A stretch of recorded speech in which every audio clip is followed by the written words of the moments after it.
The record said she was dead. They had said so for 15 years, the ink long dry, the entry certified and sealed in the Royal Register of Veldrath under the hand of the royal steward himself.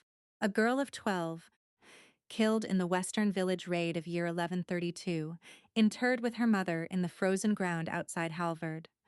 The entry was neat. The seal was perfect. The only problem with it was that the girl had survived. She had spent 15 years deciding how to answer that.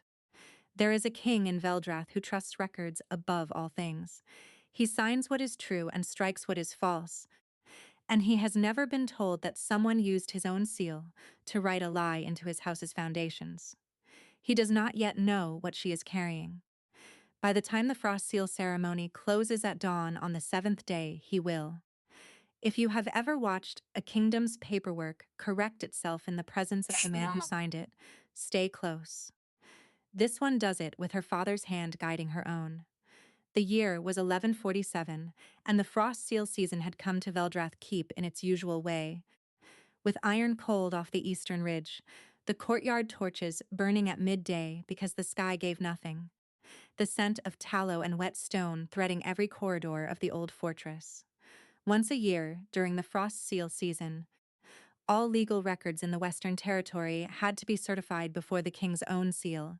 Death records, land grants, bond transfers, all of it. If a challenge was to be made to a registered entry, this was the window.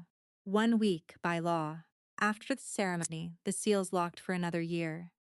Sarens had traveled 6 weeks to reach this window. She stood at the western gate of Veldrath Keep as the morning guards changed. Her bag over one shoulder, her breath a thin fog in the cold. She was 27 years old and had the look of a woman who had learned to carry documents without letting them bend, careful with her hands, deliberate in her movements, as if she knew the value of what she touched.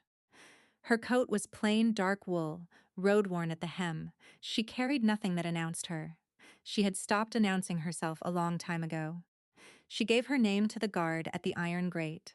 He checked his register, ran a gloved finger down the column, stopped. He looked at her over the edge of the ledger with an expression that was not quite confusion and not quite accusation. You are listed as deceased, woman. The records do not err. Her name in a dead column, 15 years of ink. She reached into the inner pocket of her coat and withdrew a folded document, sealed with the stamp of the neutral registry in Arnver. 2 magistrate witnesses, a certified copy of her original birth entry, her mother's death notice, and the land grant for 340 acres of archive forest in the Western Grant. She pushed the folded document through the bars. The records do err, she said. I have brought the correction. She was not let inside. That had been expected. What she had not expected was the face she saw through the crowd at the outer courtyard, 30 feet behind the guardhouse.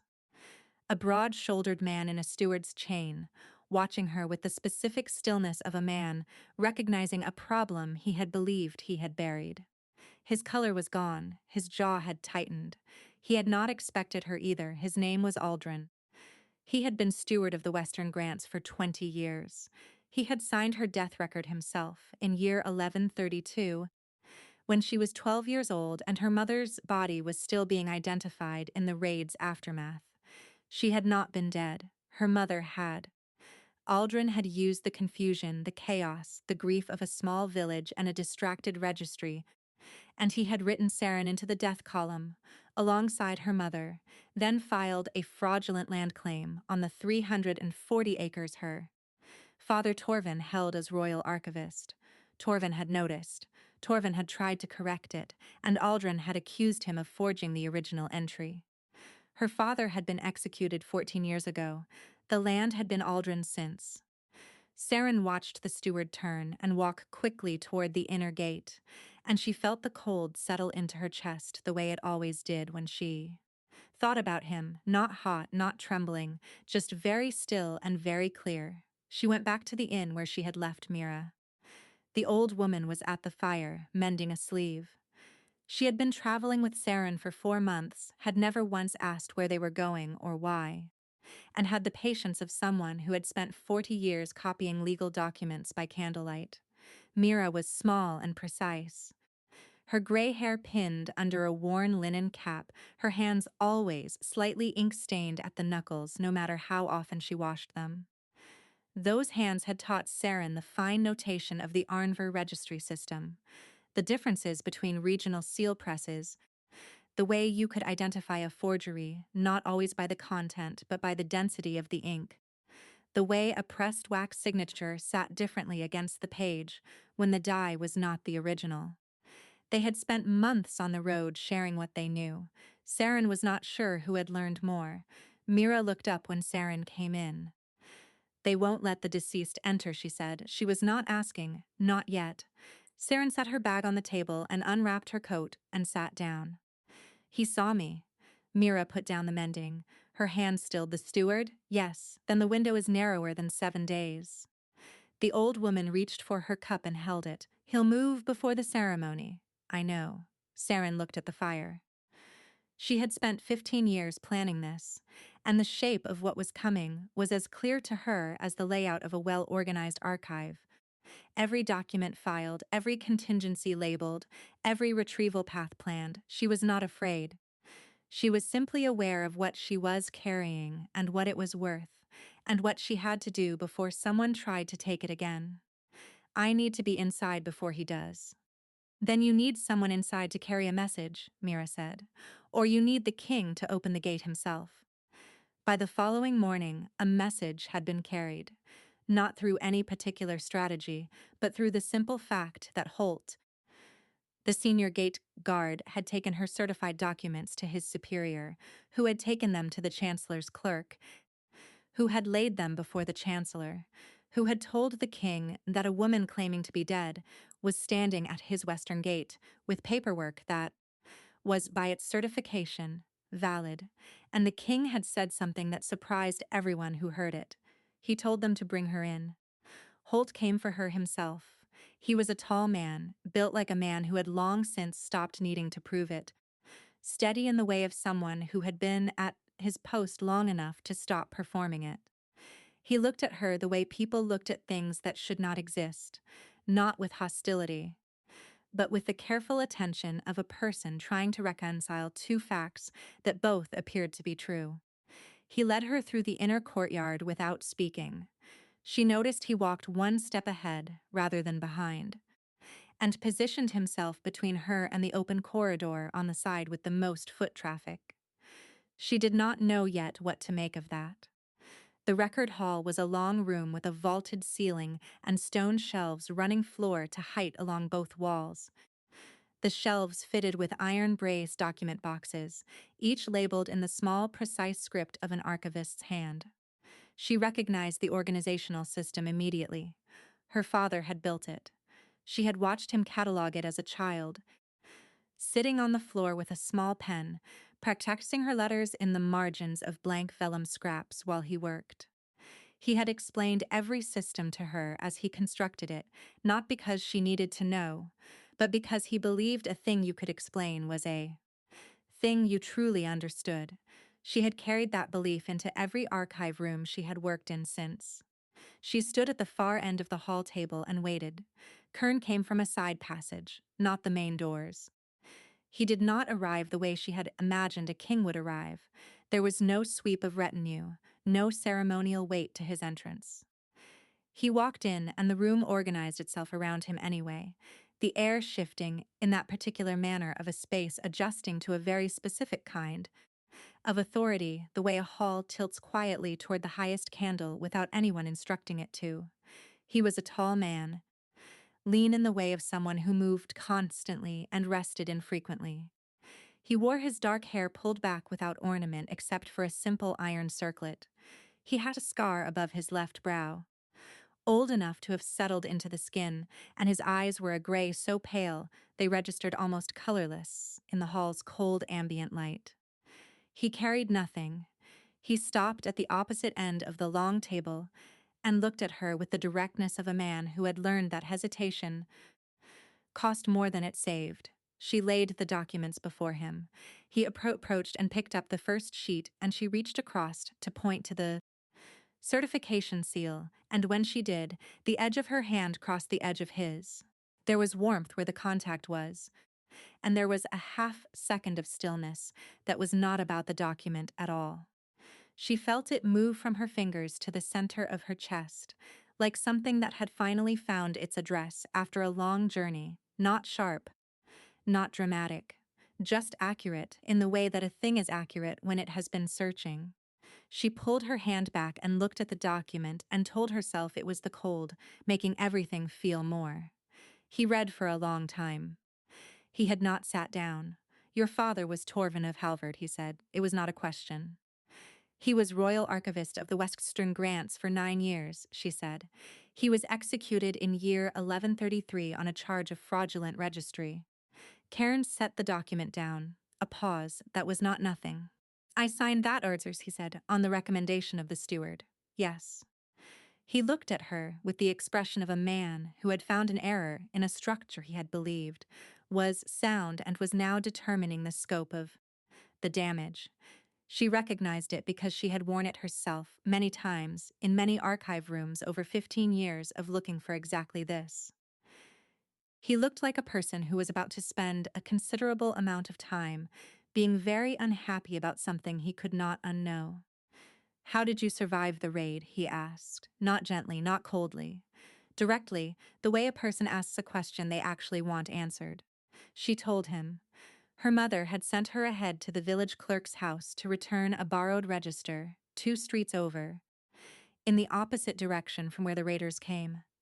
She had heard the shouting. She had not gone back. She had been 12 years old, and she had understood, in the way children understand things that are too large for the available vocabulary, that going back would accomplish nothing. She had walked east without stopping until the village was behind her and the cold was the only thing left. She had kept walking. He was quiet when she finished. He had not looked away from her face while she spoke, which most people did when a story became difficult. The hall was large and cold and held a great many documents, and she was aware that it felt smaller than it was because that was him.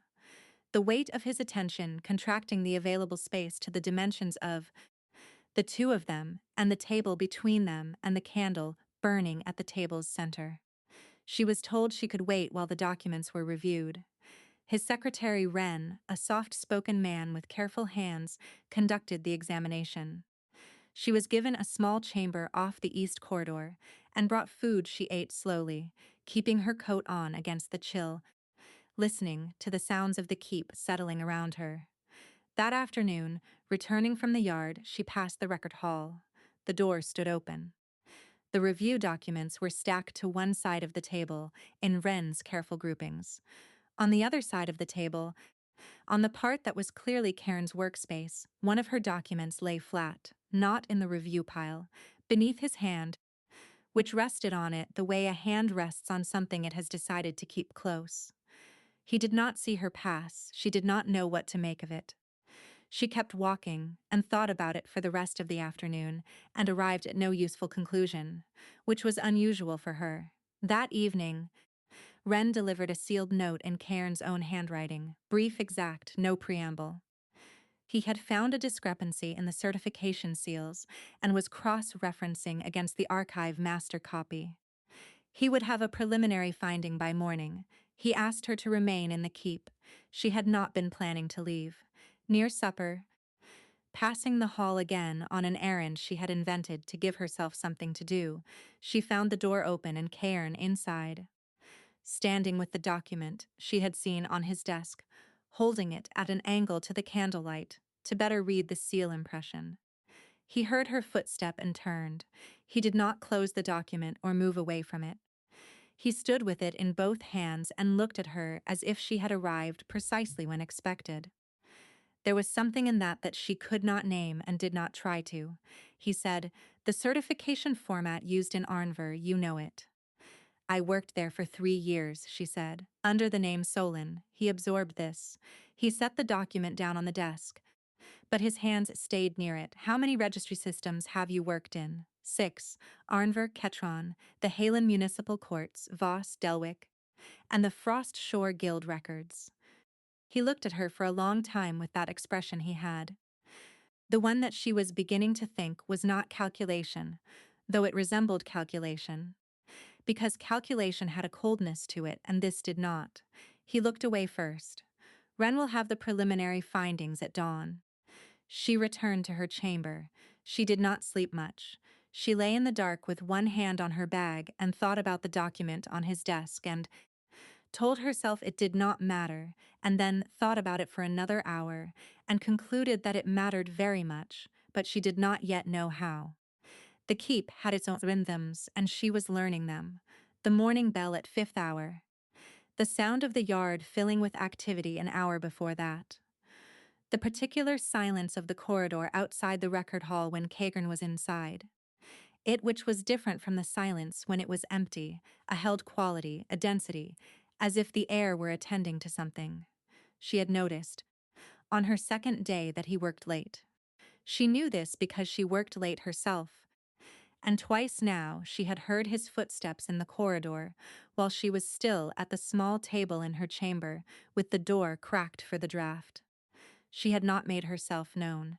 She had listened to the cadence of his step, unhurried, deliberate, the walk of someone who had no one waiting for him, and then listened to it recede, and then sat for a while with her pen still in her hand, thinking about what that meant about the shape of a person's life when they had been alone in it for a long time. She was not in a position to think about that. She kept writing. On the third morning of the review, passing the hall on the way to the yard, she found the door fully open and Karen at the work table with 3 of her documents spread before him. A second candle lit beside the first to give him better light. He was making notes in his own handwriting on a separate sheet. He looked up when she appeared in the doorway, and for a moment neither of them moved. And the candlelight was the main fact about the room, and both of them were inside it. He reached past her at some point to indicate a specific line in one of the documents, close enough that she felt the warmth of him through the air between them, which was not the same as proximity and also was not different from it. And she held her position and looked at the line and answered his question. And when he moved back the small space, she had to remember what she had been doing before she came to the doorway. She thought about Mira, who had said once, on a road somewhere between Arnver and Ketron, that the problem with archivists was that they knew the exact value of everything. They held, and therefore tended to hold it too tightly and too long. Saren had told her that was a problem with documents, not with people, and Mira had given her the look she gave when she thought Sir Saren was being willfully obtuse. The following morning brought Aldrin. She heard his voice in the corridor from 2 rooms away, a resonant, practiced voice, the kind that had grown comfortable filling formal rooms. He came with documents of his own, a confirmation of death signed by 3 witnesses, dated year 1132, attesting to the identification of Saren of Halvard's body in the raid's aftermath. The witnesses were named. She had researched them long ago. They had all been members of his household. Council Elder Vest stood at Aldrin's side, a narrow-faced man in heavy robes who looked at Saren with the particular brand of dismissal that is not about the person in front of you but about the category you have assigned them to. A dead woman's word against a sealed certificate of 15 years, he said, addressing the assembly of council members and keep officials who had been gathering since the word went around that morning. The archivist's daughter, alive only in her own telling, Saren did not speak. She watched Cairn's face while Vess spoke and saw nothing she could read, which was itself information. He was holding whatever he had. Aldrin presented the confirmation document with the flourish of a man who expected it to end the conversation. He did not look at her directly. She had noticed that pattern. He had not met her eyes once since she appeared at the gate. She supposed it was genuinely difficult to look at a thing you had spent 15 years trying to make not exist. Kern ordered a 3-day review. He spoke quietly, but without any available space for disagreement.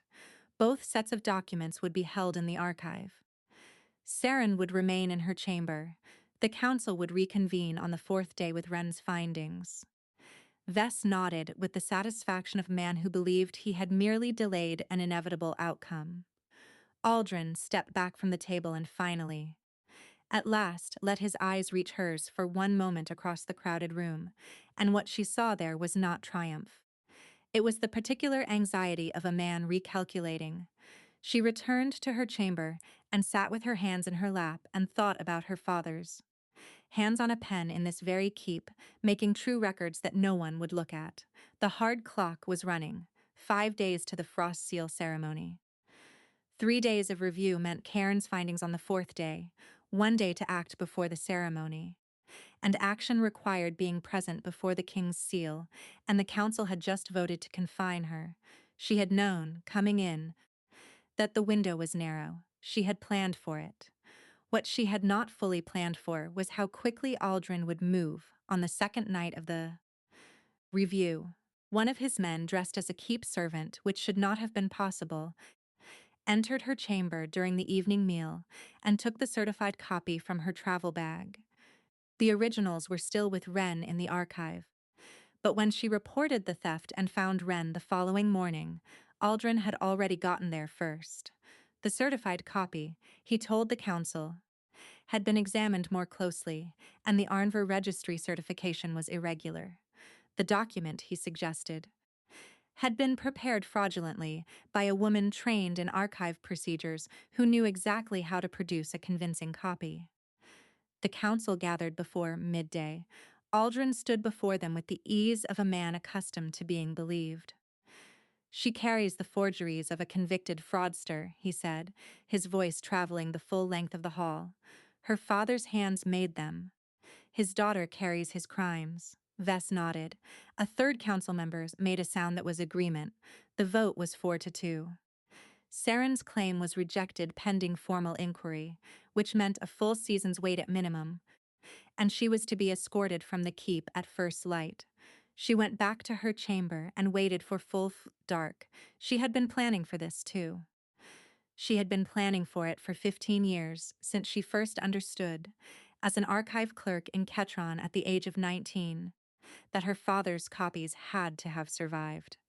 He had been too meticulous to leave them only in the rooms that Aldrin controlled. He had been royal archivist. He had known how an archive was supposed to work. A true record is not a record until it can be found, and it cannot be found if only one copy exists in one location accessible to one interested party. He had built the Western Record Hall system. He had designated the Deep Archive for records, more than 25 years old. He had been meticulous. And the Deep Archive was below the level of the steward's administrative oversight, too old to administer, too old to matter to anyone current. Saren had needed to get inside the keep in order to get into the Deep Archive. She had known the certified copy would not be enough on its own. She had needed a reason to be in the building. She had delivered herself as that reason. She rose in the dark before the pre-dawn watch changed and went to the Deep Archive through the inner passage.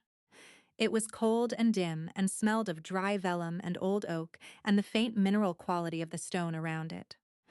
She moved by the logic of the system her father had built, the same organizational mind she had inherited, the same instinct for where a meticulous person would have placed a thing that needed to be found later. She found the year range. She found the box. Inside, wrapped in oilskin that had dried and cracked at the edges from the years, were her father's copies. The original entry of her birth, in his hand with his seal. The original land grant for the 340 acres. The original death notice for her mother, properly entered, with Saren's name absent from it, and beneath those, in a separate folded sheet, a summary document that she had not known to expect.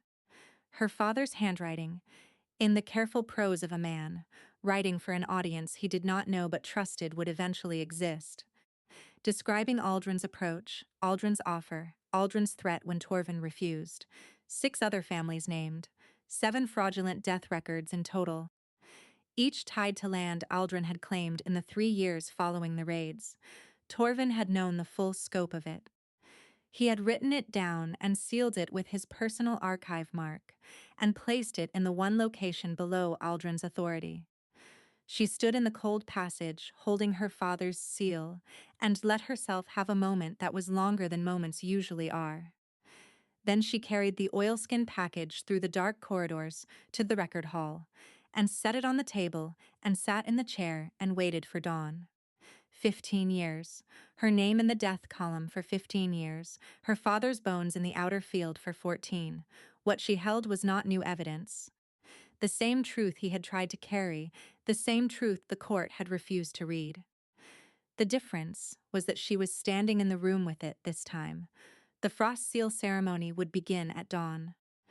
43 names would be corrected that morning, hers the first, written in her own hand, once the record was put right. They came in for the ceremony as they always did at dawn on the 7th day of the frost seal season.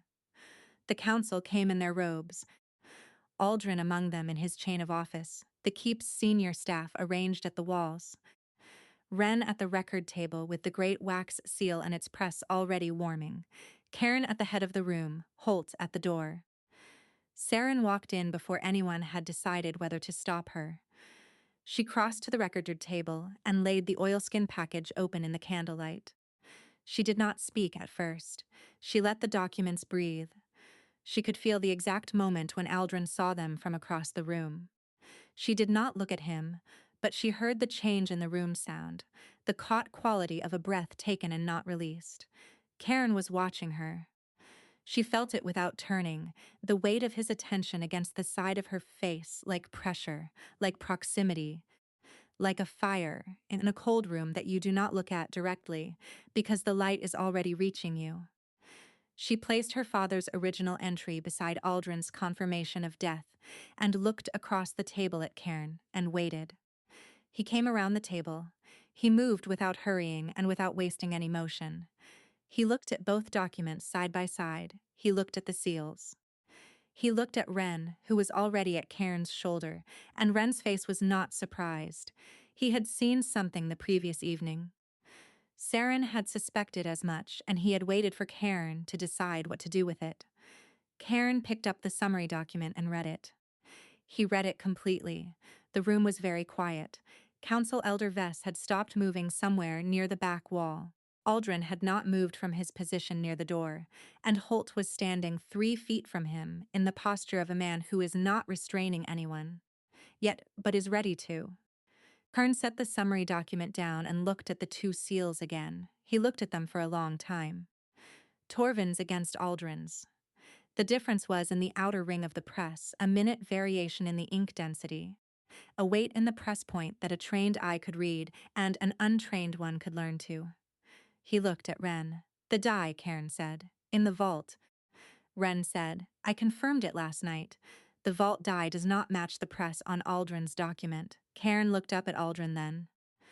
Across the assembled room, and the quality of that look was the kind that ends arguments before they begin. The kind that does not require a raised voice or a pointing finger, because its weight is sufficient. Then he looked at Saren. He looked at her the way he had looked at her documents on the first morning, completely, without hurry, taking in what was actually there rather than what he had expected to find. He said quietly, in the hearing of everyone in the hall, she is recorded correctly here. His finger came down on her father's original entry, not on the death register, on the true record, in Torvin's hand with Torvin's authentic seal. His voice did not rise. It carried anyway. Aldrin moved. She did not see what he reached for. She did not need to. Holt was there before the motion completed, one arm across the steward's chest like a bar, one hand at his collar. And Aldrin's voice rose and broke and found no purchase in a room that was no longer listening to it. What followed was not quick, but it was complete. The summary document was read aloud by Wren. The 6 other families were named, one by one, in Torvin's meticulous handwriting. Aldrin's confirmation witnesses were identified as current members of his household staff. The seal discrepancy was explained in terms that any council member with 2 working eyes could follow. Vess had nothing to say. He stood at the back of the room and had the expression of a man who was revising a great many previous opinions simultaneously. Aldrin's title was stripped before midday. The proceedings continued without him.